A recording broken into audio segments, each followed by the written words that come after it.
আজ আপনাদের জন্য যে গল্পটি পড়ব সেটি পাঠিয়েছেন জামালপুরের শরীফপুর থেকে সিয়াম মীর। অনেকেই এটাকে নিছক গল্প ভাবতে পারেন, কিন্তু যারা গ্রাম বাংলার রাত চেনেন, বিশেষ করে শীতের গভীর রাত, তারা জানেন কিছু রাত থাকে যেগুলো স্বাভাবিক হয় না। আমাদের জীবনে সেই রাতটাও ঠিক তেমনই ছিল। সাল ২০২৩, শবে বরাতের রাত। আমি আর আমার দুই বন্ধু ঠিক করেছিলাম একসাথে নামাজ পড়ব।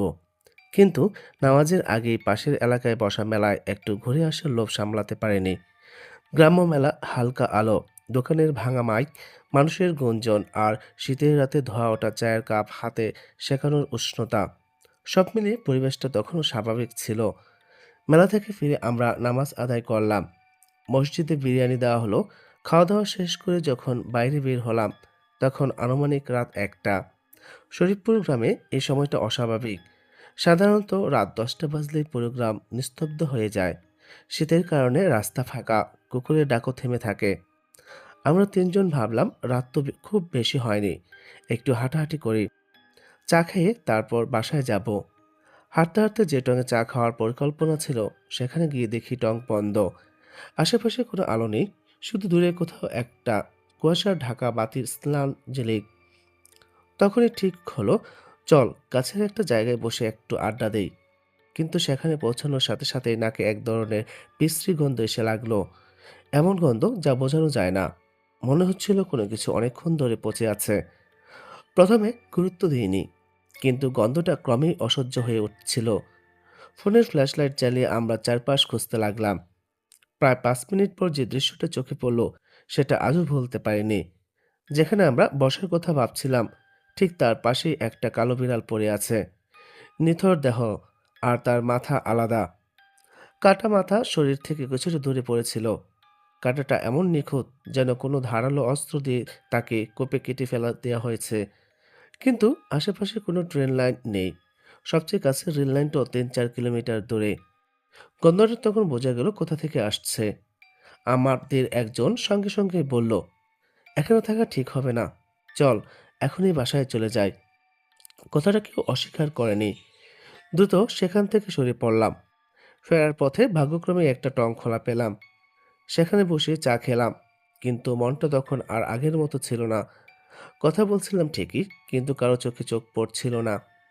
এলাকায় পৌঁছে একে একে সবাই নিজের নিজের রাস্তা ধরলাম।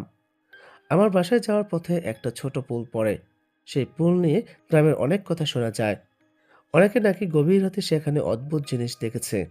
আমি এসব বিশ্বাস করতাম না। তবু সেদিন কেন জানি মাথার ভেতর অজানা একটা চাপ কাজ করছিল। সাহস সঞ্চয় করে একটা আগুন জ্বালালাম শুকনো খড় দিয়ে। আগুনটা হাতে নিয়ে পুলের দিকে এগোতে থাকলাম। কিন্তু পুলের কাছাকাছি পৌঁছানোর আগেই আগুন নিভে গেল। চারপাশে তখন ঘুটঘুটে অন্ধকার। মোবাইলের চার্জার শেষের দিকে। ঘড়িতে তাকিয়ে দেখলাম রাত প্রায় ৩টা। ঠিক তখনই আমি তাকে দেখলাম। পুলের দিকে একদম ধীরে ধীরে এগিয়ে যাচ্ছে একটা বুড়ো মহিলা।